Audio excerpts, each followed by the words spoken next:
Hi കൂട്ടുകാരെ, പുതിയൊരു വീഡിയോയിലേക്ക് എല്ലാവർക്കും സ്വാഗതം.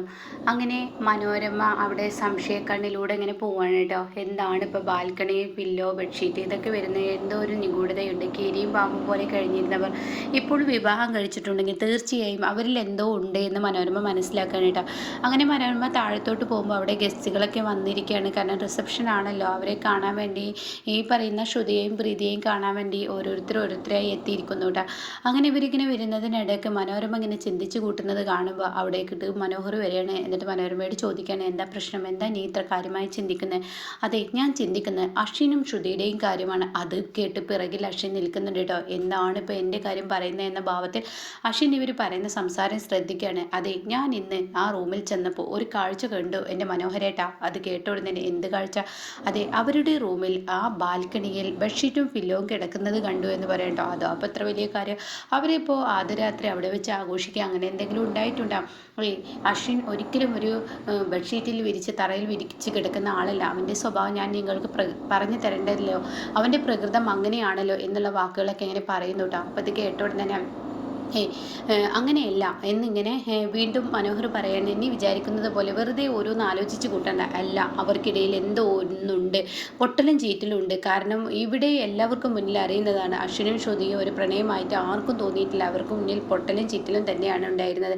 ഏത് സമയത്തും കടിപിടി കൂടിയിരുന്ന ആളുകൾ ഒരു അരമണിക്കൂറിനുള്ളിൽ എന്താണ് അവർക്കിടയിൽ സംഭവിച്ചത്? എന്തോ ഒരു സംഭവത്തോടു കൂടിയാണ് അവർ വിവാഹം കഴിച്ചിരിക്കുന്നത്. ഇത് ഡ്യൂപ്ലിക്കേറ്റ് ഭാര്യയാണ് എന്ന് പറയട്ടോ. അത് അശ്വിൻ കേൾക്കാണ്. ഇതേ സമയം നീ ഒന്ന് പോയേ, ഇപ്പോൾ ആളുകൾ വന്നു തുടങ്ങുന്നു, വെറുതെ കാര്യമില്ലാത്ത സംസാരം വേണ്ട എന്നിങ്ങനെ മനോരമയോട് പറയുമ്പോൾ മനോരമ പറയണേ, ഇല്ല, ഞാനിത് തെളിയിച്ചിട്ട് തന്നെ വിടുള്ളൂ. ഇന്ന് ഞാൻ കണ്ടെത്തും ആ സത്യം, നിങ്ങൾക്ക് മുന്നിൽ ഞാൻ തെളിയിക്കും. എന്തായാലും ശ്രുതിയും അശ്വിനും ഭാര്യ ഭർത്താക്കന്മാരല്ല എന്ന് പറയട്ടോ. ഇത് കേൾക്കുന്നതിനോടുകൂടി അശ്വിൻ ഈശ്വര പെട്ടല്ലോ എന്ന ഭാവത്തിൽ അശ്വിൻ നിൽക്കണം. അങ്ങനെ അശ്വിൻ റൂമിലോട്ട് ഓടി ചെല്ലുന്ന സമയത്ത് കാണാം അശ്വിനെ തിരക്കിയിട്ട് അഞ്ജലി റൂമിലോട്ട് പോകുന്നു കേട്ടോ. അപ്പോൾ അഞ്ജലി ആണെങ്കിൽ പോകുന്ന വഴിക്ക് അഞ്ജലിക്ക് കണ്ടിങ്ങനെ മഞ്ഞളിച്ച് തോന്നുകയാണ്. അഞ്ജലി ഇങ്ങനെ താഴോട്ട് വീഴാൻ പോകുന്നത് പോലെ അഞ്ജലിക്ക് ഇങ്ങനെ തോന്നി തുടങ്ങണം. അഞ്ജലിക്ക് എന്തോ തലകറക്കം പോലെ തോന്നുന്നു. അങ്ങനെ അഞ്ജലി വീഴുന്ന സമയത്ത് തൻ്റെ കൈകളിൽ അങ്ങ് കോരിയെടുക്കാനായിട്ട് അശ്വിൻ. അപ്പോഴേക്കും എന്താ ചേച്ചി എന്തിനെ അങ്ങനെ ഓടിപ്പാഞ്ഞ് നടക്കുന്നത്? ചേച്ചി ഒരു ഗർഭിണിയാണെന്നുള്ള ആ ഒരു ചിന്ത ചേച്ചിയിലില്ലേ? എന്താ ചേച്ചി ഇങ്ങനെ എന്ന് ചോദിക്കുമ്പോൾ, മോനെ, നിന്നെ കാണാനാണ് ഞാൻ വന്നത്. എടാ കുഞ്ഞാ, ഞാൻ നിന്നോടൊരു കാര്യം പറയട്ടെ. അത് കേട്ടോടുന്നതിന് എന്താ എൻ്റെ ചേച്ചിക്ക് വേണ്ടത്? അതെ, ഞാൻ അമ്മയുടെ വള നിൻ്റെ കൈകളിൽ ഏൽപ്പിച്ചില്ലേ, അത് ശ്രുതിയുടെ കൈകളിൽ ഞാൻ കണ്ടില്ല. അത് കേട്ടോടുന്നതിന് അത് പിന്നെ എന്ന് പറയുമ്പോൾ, എന്താ നിനക്ക് ഇത്ര കാര്യമായിട്ടുള്ളൂ? അതിൻ്റെ സീരിയസ്നെസ് എത്രത്തോളം വലുതാണെന്ന് നിനക്കറിയില്ല. അമ്മ എന്താ നിന്നോട് പറഞ്ഞത്? ആ വള നീ അവൾക്ക് ഇട്ട് കൊടുക്കാത്തത് എന്താ എന്ന് ചോദിക്കുമ്പോൾ, ഞാൻ മറന്നുപോയെന്നോ? എന്താ നീ അങ്ങനെയുള്ള കാര്യങ്ങളിൽ ഇങ്ങനെ വീഴ്ച വരുത്തുന്നത്? നീ അങ്ങനെ മറക്കുന്നതല്ലല്ലോ. നമ്മുടെ അമ്മയുടെ ഒരു കാര്യവും നീ മറക്കില്ലല്ലോ, പിന്നെ എന്തിന് എനിക്ക് പറ്റി എന്ന് ചോദിക്കുമ്പോൾ, സോറി ചേച്ചി, ഞാൻ ഇട്ട് കൊടുത്തോളാം, അവളോട് ചെന്ന് പറയാമെന്ന് പറയട്ടോ. ഇതേ സമയം ശ്രുതി ഡ്രസ്സൊക്കെ മാറി അണിഞ്ഞൊരുങ്ങിയിട്ട് പറയണം, ഈശ്വര, ഈ വീട്ടിൽ അവരുടെ പെണ്ണായി ഇനി എല്ലാവർക്കും മുന്നിൽ ഇങ്ങനെ നിൽക്കേണ്ട അശ്വിൻ സായിറാമിൻ്റെ പെണ്ണാണെന്ന് പറഞ്ഞ് എല്ലാവർക്കും മുന്നിൽ ഞാൻ നിൽക്കുന്ന ആ ഒരു മാനസികാവസ്ഥ ആലോചിക്കുമ്പോൾ തന്നെ അയ്യോ ഞാൻ ആലോചിക്കുന്നില്ലേ. അയാളുടെ പേര് കേൾക്കുമ്പോൾ തന്നെ കടിച്ചു കീറാനുള്ള ദേഷ്യമാണ്. എന്തിനാണ് അയാൾ എന്നെ താലി കെട്ടിയിരിക്കുന്നത് എന്നുള്ള സത്യം അയാൾക്ക് പറഞ്ഞുകൂടെ? എനിക്ക് ബന്ധുക്കളില്ലാതായി, ആരും ഇല്ലാതായി എന്നൊക്കെ ഇങ്ങനെ ശ്രുതി പറയുന്നുണ്ട് കേട്ടോ. അപ്പോൾ ഈ ശ്രുതിയുടെ ഈ വാക്കുകൾ കണ്ണാടിയിൽ നോക്കി തൻ്റെ മനസാക്ഷിയോടാണ് ശ്രുതി പറയുന്നത്. അതിനിടയ്ക്ക് ശ്രുതിയുടെ കൈ തട്ടി ചീർപ്പ് എന്തോ വീഴുന്നുണ്ട്.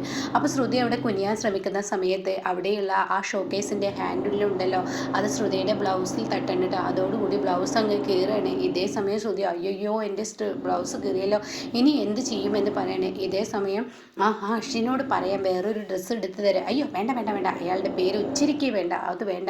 ഇവിടെയുള്ള വേലക്കാരനായ രാമേട്ടനോടോ അല്ലെങ്കിൽ ഈ പറയുന്ന വേറെ ആരോടെങ്കിലും പറയാമെന്നിങ്ങനെ പറയാനിട്ട്. അപ്പോൾ ഇത് കേട്ടോടെ തന്നെ ശ്രുതിയോട് പറയാനല്ല. അപ്പോൾ ശ്രുതി അത് വേണ്ട, സൂചി നൂല് വെച്ച് ഞാൻ എന്നെ തുന്നിയ പോരെ, എനിക്കിപ്പോൾ എന്തിനാ സൂചി നൂല്, വേറൊരു ഡ്രസ്സ് മാറ്റി തുന്നിയാൽ പോരെ എന്ന് പറയുമ്പോൾ, അയ്യോ എനിക്ക് ഡ്രസ്സും ഇല്ലല്ലോ, അഞ്ജലിയുടെ ഡ്രസ്സ് തന്നതാണെങ്കിൽ ഞാൻ അവൾക്ക് തിരികെ കൊടുക്കുകയും ചെയ്തു, ഇനി ഞാൻ എന്ത് ചെയ്യും ഈശ്വര എന്നിങ്ങനെ ശ്രുതി ചിന്തിച്ച് നിൽക്കാൻ കേട്ടോ. അപ്പോൾ ശ്രുതിയുടെ മുന്നിൽ കാണാം അശ്വിൻ്റെ ഷർട്ട് ഇങ്ങനെ തൂങ്ങുന്ന കേട്ടോ. അത് കാണുന്ന ശ്രുതി ആ ഷർട്ട് എടുത്ത് കടലമിട്ടായുടെ ഷർട്ട് തന്നെ ഇടാം, അത് തന്നെയാണ് നല്ലത്. അയാൾ വരുമ്പോഴേക്കും എൻ്റെ ബ്ലൗസ് പെട്ടെന്ന് തുന്നി ഈ ഡ്രസ്സ് തന്നെ അങ്ങ് ഇടാമെന്ന് പറഞ്ഞിട്ട് ശ്രുതി ആ ബ്ലൗസ് പെട്ടെന്ന് ഇങ്ങനെ തുന്നിയാണ് കേട്ടോ. അപ്പോൾ അശ്വിൻ്റെ കൈ ഉണ്ടല്ലോ, ഷർട്ടിൻ്റെ കൈ ഉണ്ടല്ലോ, അതിങ്ങനെ തുന്നുന്ന ഇടയിലേക്ക് ചാടുകയാണ്. എന്തൊരു കഷ്ടകാലമാണ്, ഇയാൾ എവിടെ ഡിസർവ് ചെയ്തിട്ടാണ്, ഷർട്ടിന് പോലും കൈയും കാലും ഉണ്ടോ എന്നൊക്കെ പറഞ്ഞിട്ട് ശ്രുതി ആ ഷർട്ട് എടുത്ത് ഒരൊറ്റ പൊന്തിക്കലങ്ങ് പൊന്തിക്കുന്നതിനോട് കൂടി ആ കൈ അങ്ങ് കീറുകയാണ് കേട്ടോ. ശ്രുതി മേലോട്ട് ഒരൊറ്റ തള്ളങ്ങ് തള്ളാണ്. ഷർട്ടിനോട് ദേഷ്യം കാണിക്കുകയാണ് അശ്വിൻ്റെ ആയതുകൊണ്ട്. അത് കീറുന്നതിനോടുകൂടി അയ്യോ ഇയാളുടെ ഷർട്ട് കീറിയോ.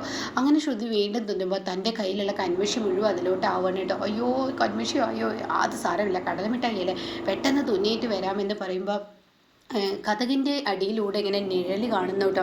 ആരെ തൻ്റെ റൂമിലോട്ട് കയറി വരുന്നത് കാണുമ്പോൾ ശ്രുതി ഈശ്വരോ പെട്ടല്ലോ, ആ കടലമുട്ടായി തന്നെ ആ രാക്ഷസനാണ് വരുന്നത് എന്ന് പറയും. ശ്രുതി കർട്ടന് പിറകിലോട്ട് അങ്ങ് ഓടുന്നത് ശരിക്കും ഈ പറയുന്ന അശ്വിൻ കാണാൻ കേട്ടോ. അശ്വിൻ കാണുന്നതിനോട് കൂടിയിട്ട് അശ്വിൻ ഇവിടെ എൻ്റെ ഡ്രസ്സാണ് ഇട്ടിരിക്കുന്നത് എന്ന ഭാവത്തോടു കൂടി ഇങ്ങനെ അശ്വിൻ ദേഷ്യത്തോടു കൂടി കടിച്ചു തീറാനുള്ള ആ ഭാവത്തോടു കൂടി അശ്വിൻ എടി എന്ന് പറഞ്ഞ് വിളിച്ചിട്ടങ്ങ് ചെല്ലുമ്പോൾ ശ്രുതി കണ്ണടച്ച് പേടിച്ച് അയ്യോ ഈശ്വരോ കിട്ടിയല്ലോ കിട്ടിയല്ലോ എന്ന ഭാവത്തിൽ ഇങ്ങനെ കണ്ണടച്ച് നിൽക്കുമ്പോൾ അശ്വിൻ എടി എന്ന് പറഞ്ഞിട്ട് അങ്ങ് വിളിക്കാനായിട്ട് അപ്പോഴേക്കും തൻ്റെ രണ്ട് കൈകൾ കൊണ്ട് ശ്രുതിയെങ്കിലും ഓക്കെയാണ്. അപ്പോൾ ശ്രുതിയോട് എന്താ നീ കാണിച്ചു വെച്ചിരിക്കുന്നത്, എൻ്റെ ഷർട്ടാണോ എന്ന് പറയുമ്പോഴാണ് തൻ്റെ കൺമുന്നിൽ ജനലിനുള്ളിലൂടെ ഇങ്ങനെ ഇത് വെച്ചിട്ട് ഇങ്ങനെ മനോരമ നോക്കുന്നുണ്ടാവും കേട്ടോ. അപ്പോൾ ഇത് കാണുന്നതിനോട് കൂടി അങ്ങ് ഞെട്ടിപ്പോവാണ്. ഇതേ സമയം ശ്രുതി ഇങ്ങനെ പേടിച്ച് പറിച്ച് നിൽക്കുകയാണ്. ഇനി എനിക്ക് തല്ല് കിട്ടിയത് തന്നെ എന്നിങ്ങനെ ഭാവത്തിൽ ഇങ്ങനെ നിൽക്കുമ്പോൾ ശ്രുതിയോട് പറയാം എന്താ ശ്രുതി നീ കാണിച്ചിരിക്കുന്നത്, ഒരു ഷർട്ട് ഇടാൻ പോലും നിനക്കറിയില്ലേ, ഷർട്ടിൻ്റെ നെക്കൊക്കെ എങ്ങനെയാണ് ഇടുക എന്ന് പറഞ്ഞിട്ട് അശ്വിൻ അത് നേരാക്കി കൊടുക്കുന്നു കേട്ടോ. പെട്ടെന്ന് ശ്രുതി ഈശ്വര ഇയാൾക്ക് എന്താ വട്ടായ, ചില സമയത്ത് കടിച്ചു കീറുന്നു, ചില സമയത്ത് നല്ല സ്വഭാവം, എന്താണ് ഇയാൾക്ക് പറ്റിയത് എന്ന ഭാവത്തിൽ ശ്രുതി ഇങ്ങനെ നിൽക്കുന്നു കേട്ടോ. അപ്പോൾ ഈ സമയം അശ്വിനാണെങ്കിലോ ഇങ്ങനെയാണോ നെക്കിടുക, എന്താണ് സുന്ദരിപ്പെണ്ണെ നീ ഇങ്ങനെ, എൻ്റെ സുന്ദരിപ്പെണ്ണ് ഞാൻ വന്നേ എന്ന് പറഞ്ഞിട്ട് ശ്രുതിയെ കൈകൾ പിടിച്ച് ബെഡിലോട്ട് കൊണ്ടേ ഇരുത്താണ് കേട്ടോ. അപ്പോൾ ശ്രുതിയോ അങ്ങനെ ആകെ പേടിക്കാണ്. ഇതേ സമയം അശ്വിൻ്റെ കൈകളിൽ ആ വളയുണ്ടാവും കേട്ടോ. അങ്ങനെ അശ്വിൻ പറയണേ നീ എന്തൊക്കെയാണ് ഈ കാട്ടിക്കൂട്ടുന്നത്, ഇന്നിപ്പോൾ നിൻ്റെ കലാവിരുതുകൾ എൻ്റെ ഷർട്ടിലാണോ, എൻ്റെ ഷർട്ട് ഇട്ടിട്ടാണോ നീ ഇന്ന് കളിക്കുന്നത്, നിൻ്റെ പ്രായം കുറച്ച് കൂടി പോകുന്നുണ്ട് കേട്ടോ, ഇത്രയൊന്നും വേണ്ട കേട്ടോ എന്നിങ്ങനെ അശ്വിൻ പറയുന്നു കേട്ടോ. അപ്പോൾ അത് കാണുന്ന മനോരമ ഈശ്വര ഇവ ഈ കുഞ്ഞിനെ ഇങ്ങനെയൊക്കെ സംസാരിക്കാൻ അറിയോ, ഇന്ന് ഇവരെ ആരോട് ഇങ്ങനെ സംസാരിക്കുന്നത് ഞാൻ കണ്ടിട്ടില്ലല്ലോ കേട്ടിട്ടില്ലല്ലോ എന്നിങ്ങനെ മനോരമ ചിന്തിക്കുന്നു കേട്ടോ. അപ്പോൾ ശ്രുതിയാണെങ്കിൽ രണ്ട് കൈകളും പിറകിലോട്ട് പിടിച്ചിരിക്കുകയായിരിക്കും കേട്ടോ, ഷർട്ട് കീറിയത് കാണാതിരിക്കുക. അങ്ങനെ അശ്വിൻ പറയാൻ എൻ്റെ കൈ ഇങ്ങ് തന്നേ മോളെ കൈ കാട്ട് എന്ന് പറഞ്ഞിട്ട് ശ്രുതിയുടെ കൈകൾ പിടിച്ച് വലിക്കുമ്പോൾ ഷർട്ട് കീറിയിരിക്കുന്നു കേട്ടോ. അത് കാണുന്നതിനോട് കൂടി അശ്വിനങ്ങ് ദേഷ്യം വരിക്കും. എൻ്റെ ഷർട്ട് നീ കീറിയിരിക്കുന്നില്ലേ എന്ന ഭാവത്തിൽ തുറച്ച് നോക്കുമ്പോൾ ബാക്കിലോട്ട് കണ്ണ് വെച്ച് നോക്കുമ്പോൾ അവിടെ മനോരമ ഗ്ലാസ്സിന് പിറകിൽ നിൽക്കുന്നുണ്ട് കേട്ടോ. അപ്പോൾ ഉടൻ തന്നെ എന്താ മോളെ ഷർട്ടൊക്കെ ഇടുമ്പോൾ സൂക്ഷിക്കേണ്ടേ, എൻ്റെ ഷർട്ടും കീറിയോ, ഇതിലെന്താ മഷി എന്ന് പറയുമ്പോൾ ശ്രുതി പെട്ടെന്ന് കൺമഷി അപ്പുറം ഇപ്പുറം രണ്ട് ഷർട്ട് കൊണ്ട് ഇങ്ങനെ തുടക്കുകയാണ് കേട്ടോ. നീ എന്താ ഈ കാണിക്കുന്നത്, ആ കയ്യിലും തുടച്ച് ആ കയ്യിലും മഷിയാവില്ലേ, എന്താ നീ കാണിക്കുന്നത്, വെച്ച് പരത്തുന്നോ, നീ ഒന്ന് ഒതുങ്ങിയിരുന്നേ മോളെ എന്ന് പറഞ്ഞിട്ട് ആ വളകൾ ശ്രുതിയുടെ കൈകളിൽ ഇട്ട് കൊടുക്കണം കേട്ടോ. ശ്രുതി ആണെങ്കിൽ അന്തം വിട്ട കുന്തം പോലെ ഇങ്ങനെ നോക്കി നിൽക്കുക. ഇയാൾക്ക് എന്തോ വട്ടുണ്ടോ മാനസികമുണ്ടോ, ഇയാൾ ഒരു നിമിഷത്തിൽ സന്തോഷിക്കുന്നു, ഒന്നല്ല ഒരു നിമിഷത്തിൽ അതിലേറെ കടിച്ചു കീറുന്നു, എന്താണ് ഇയാൾ എന്നോട് കാണിക്കുന്നത് എന്ന ഭാവത്തിൽ ശ്രുതി ഇങ്ങനെ നിൽക്കണം കേട്ടോ. അപ്പോൾ അശ്വിനാണെങ്കിൽ എന്താ മോളെ നീ കാണിക്കുന്നത്, എൻ്റെ കൈകളിൽ വളയിട്ട് തരാമെന്ന് പറഞ്ഞാൽ വളയിട്ട് കൊടുക്കുന്നു കേട്ടോ. എന്നാൽ ഈ സമയം മനോരമയാണെങ്കിൽ ഈശ്വര ഈ അശ്വിൻ ഇങ്ങനെയൊക്കെ സംസാരിക്കാൻ അറിയോ, എന്ത് നയത്തിലാണ് അവളോട് സംസാരിക്കുന്നത്, എൻ്റേതൊക്കെ തെറ്റിദ്ധാരണയാണ്. എന്തായാലും എൻ്റെ മനോഹരേട്ടൻ പറഞ്ഞതുപോലെ അവരൊരു പക്ഷേ ബാൽക്കണിയിൽ കിടന്ന് നക്ഷത്രങ്ങൾ എണ്ണാനായിരിക്കും.